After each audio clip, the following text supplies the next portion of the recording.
All right, so today's lecture is about the debugging tools that are built into R. So these come with R. They're not part of any package. And they can be useful for kind of figuring out what's wrong after you've discovered there's a problem, right? So how do you know that there's a problem? So there are a couple of indications that R will produce that that will give you the sense that there's something going on. And this is roughly the gradient. And so I think I mentioned this before, but basically there are three main types of indications. The first is a message, and a message is a very tame notification. It's just it could be a diagnostic message that something happened, but it could be nothing. Okay, and so the message won't stop your function from executing. It will just there'll be a message that gets printed to the screen, and the execution of the function will continue, and that's all. The next level up is the warning. Right? So a warning is another indication. Usually, if you're writing a function and you're trying to figure out, okay, what's a message and what's a warning. Furthermore, or if you're using a function and you're figuring out, well, what does that mean? A warning is an indication that something unexpected happened. It's not necessarily a problem, and many times you explicitly want to ignore warnings, but something unexpected happened. So the function was expecting one thing, and it got something slightly different. It wasn't enough to kill the whole thing, but it was enough to kind of trigger this warning. So execution of the function will continue if a warning occurs, but you'll get a message after the end. So you'll get a message when the function completes execution. So when the function comes back, when you get your console back, that's when the warning appears. So you won't get a warning in the middle of the execution by default. So these are generated by the warning function. Sorry, I should say the messages are generated by the message function.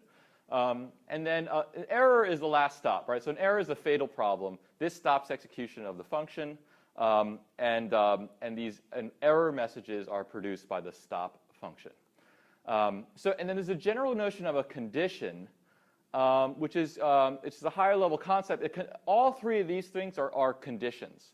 And so you can imagine that, so you can create new conditions if you wanted to. So if you have, and generally you're not going to do this at this level, but if you have another type of condition that you want to kind of trigger when a special thing happens, so that's not an error, it's not a warning, and it's not a message, you can create your own conditions and using some of the functions that are available. So we won't be doing that now, but there is this notion of a condition, and it's generic. So this is your basic warning, right? You take the log of a negative number. You can't do that, right? Now, notice that you get a value back. It's a nan, right, not a number. But you also get this warning, which occurred after the execution of the function. And it just says that in the log of -1, nans were produced, right? So this is your typical, and sometimes that's fine. Because maybe you're taking the log of a bunch of numbers, and maybe some of them are negative, but you don't really care. And then you're going to make some sort of plot or something like that. So this is the kind of thing where you probably wouldn't want the function's behavior to just stop when any time it sees a negative number, because sometimes these things just happen. You get negative numbers on occasion, and you want to take the log anyway. So that's a warning. Now I've got a little function here that I've created. It's very simple. It takes your input. It checks to see if it's greater than 0. If it's greater than 0, it prints a message saying x is greater than 0. If it's less than or equal to 0, you get a message saying that it's less than or equal to 0. So very handy function I'm sure you'll all be using soon. And then last, I just want to mention this part here. So invisible is a function that that stops, or I should say, it prevents auto printing. Right. So normally if I'm at the command line and I type a function, remember, and I execute a function, the function will return the last element that's in its function body, right? So if the last element in its function body is a numeric vector, it will return that numeric vector. Now, what happens is that if you just execute the function, that numeric vector will be automatically printed to the console because it got returned by the function, and R will use auto printing to just print that to the console. If I call invisible on the return object, then it will still return the same object. But it won't do the auto printing. So you can call the function, and the object will be returned, but there won't be any auto printing. So an example of a function like this is the load function. So we haven't really used that much, but the load function loads objects from a saved workspace. So it's like the opposite of save, right? But when it loads the objects, it actually returns a character vector containing the names of all the objects that it loads. But that doesn't get printed to the screen because it's returned invisibly. Okay?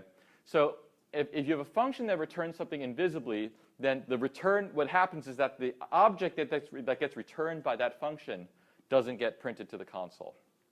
And so sometimes you want that to happen, and sometimes you don't.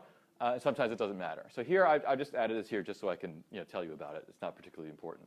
But actually, I should say that any print function here, actually, all print functions will return the string that it prints. Okay, so when you say print x, what gets returned is a string x, right? But you don't actually see that because the return value is returned invisibly, right? So it actually so you could assign the output of print to like an object, but generally speaking, you never do that. So anyway, that was a little diversion on invisible. So here I create my print message function, and I call print message 1. Great, no problem. I get the message x is greater than 0. Okay. So and so what does print message return? Just before I go on, print message returns its argument, right? And so actually, if I had assigned the output of print message to some other object, it would be the number 1 in this case, right? Even though it didn't print out the number 1 anywhere. So now I'm going to pass it directly in NA, right? And I'm going to get an error here because you can't make the comparison if NA is greater than 0. It's not defined, right? And so it doesn't know what to do. It can't move on, and so it has to error out. Okay, so you get an error saying that in this expression, if x is greater than 0, the missing value, you have a missing value. So it was expecting true, false, and instead it got NA, which is neither true nor false. Right? Okay. So something happened there. That's wrong. Now I'm going to fix this problem, so to speak. I've got a new function, print message 2, and the first thing I'm going to do is I'm going to check to see if the argument's NA. Right? And so now if it's NA, I'm going to print this message, right? So it's not going to produce an error. It's just going to print a different message. So this function is going to print one of 3 messages for now, and then it's going to return its argument invisibly. So when I call this, so what's something that might typically happen? Well, I calculate the log of -1, and I assign it to x. So that doesn't stop anything. I just get a warning, and I move on, right? Now I'm going to print message on x, and I'm getting x as a missing value, right? So now there's no error there, but it may be unexpected, right?